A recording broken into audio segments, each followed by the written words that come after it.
Hello, everyone. I'm Madeline, and today I'm sharing how we can leverage the cultural and linguistic assets of our English learners while strengthening homeschool partnerships. When we shift from a deficit mindset to an asset based approach, we recognize that multilingualism, cultural identity, and lived experience are powerful resources, not barriers.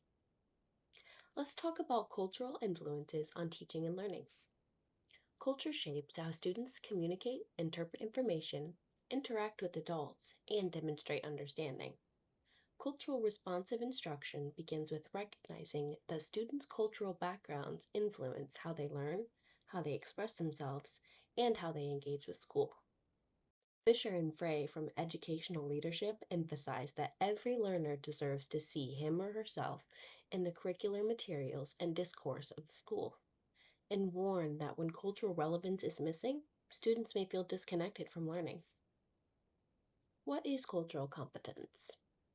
Cultural competence is the ability to understand one's own cultural lens, learn about students' backgrounds, and adapt instruction accordingly. It is not about a one time skill, it's an ongoing practice of reflection, curiosity, and responsiveness. So, how can we integrate EL's cultural values and beliefs in our own classrooms? Using your students' cultural and linguistic assets can look like using culturally relevant texts that reflect students' identities, inviting students to share traditions, stories, or community knowledge, using examples, visuals, and analogies rooted in students' lived experiences, and encouraging students to use all of their languages to think and learn. Cultural responsive teaching helps ELs feel safe, seen, and valued, which increases engagement and language acquisition. It's also important we focus on creating inclusive environments that support language acquisition. Classroom climate matters.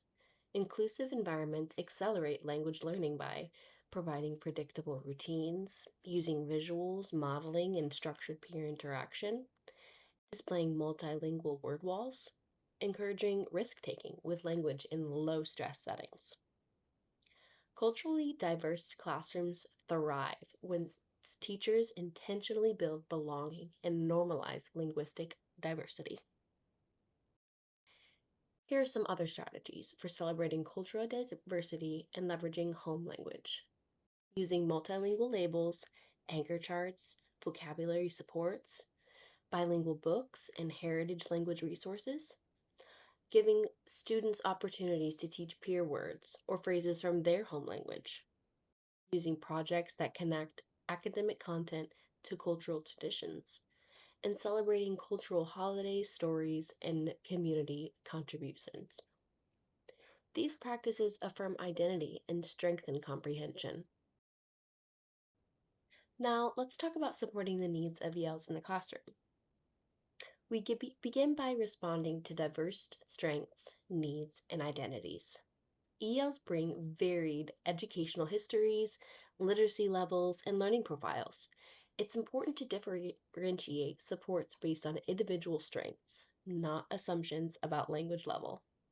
Strategies include scaffolded instruction, using visuals, sentence frames, modeling, flexible grouping, opportunities for oral rehearsal before writing, and explicit vocabulary instruction connected to background knowledge. How can we make sure that we're meeting social and emotional needs? ELs may struggle to express emotions because they're still learning English while learning in English. It's recommended to teach emotion vocabulary with visuals and heritage language equivalents. To go further with it, integrate SEL into academic routines. Don't treat it as separate. Some strategies can include daily check ins, the emotion word walls, using characters and stories to model emotional expression, and providing predictable routines to reduce anxiety. Why would SEL and cultural needs matter in routines? Well, classroom routines communicate safety, predictability, and belonging. When routines honor cultural norms, such as communication styles, family roles, or expectations around collaboration, Students feel more confident participating and taking linguistic risks. Now, let's talk about the importance of homeschool connections. Families bring cultural practices, skills, and experiences that shape how children learn. These funds of knowledge support language development by connecting new concepts to familiar contexts. Fisher and Frey describe how their school partners with Muslim families and community leaders to guide initiatives, demonstrating how cultural expertise strengthens school programs. Here are some strategies to build strong school and family partnerships. Use multilingual communication through translated newsletters, apps, videos, and interpreters. Have a family literacy night or workshops. Have home visits or virtual meet and greets. Ask families about their goals and cultural practices. Invite families to share stories, artifacts, or expertise in class. These practices build trust and affirm families as partners. Here are other ways to provide inclusive community engagement.